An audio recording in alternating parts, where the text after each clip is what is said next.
Guys আজকে আমরা blade দিয়ে করব, মানে ব্লেডের সেটিং দিয়ে আমরা গেম প্লে করব, আর আমরা ব্লেডের মতন প্রো প্লেয়ার হয়ে যাব। তোর মাথা নষ্ট। সেই জন্য আমাদের লাগবে ব্লেডের সেটিং, বাট ব্লেডের সঙ্গে আমার অ্যাড নাই। অ্যাড কিভাবে থাকবে, আমি তো একটু নুব। তাও কোনো সমস্যা নাই, এখন ব্লেডের সেটিং সব জায়গায় পাওয়া যায়। প্রথমেই আমরা ঢুকে পড়বো, আই মিন সেটিং এ, এন্ড সেটিং এ ঢুকেই আমাকে ব্লেডকে খুঁজতে হবে। ব্লেড, এই তো পেয়ে গেছি ব্লেডের সেটিং।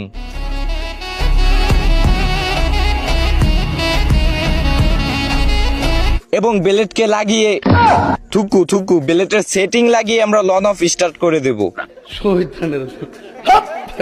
এন্ড ব্লেডের সেটিং তোমরা দেখতে পাচ্ছ, গুলির বাটন এত বড় ভাই, আর গুলু দেখো কোথায় রাখা, আর শোয়ার বাটন নাই। ব্লেড মনে হয় শুতে পছন্দ করে না। যাই হোক, এনিমি আমাদের সামনে দেখি ডিজার্ট ওয়ান টেপ মারবো। আমি ব্লেড হয়ে গেছি ভাই, এইসব এনিমি আমার কাছে মারা কোনো ব্যাপারই না, বাট জিপি তো লাগে না গুলির বাটনে, তাও কোনো ব্যাপার না। এটা হলো ব্লেডের সেটিং, আমি একে ইজিলি ওয়ান টেপ মেরে দেবো।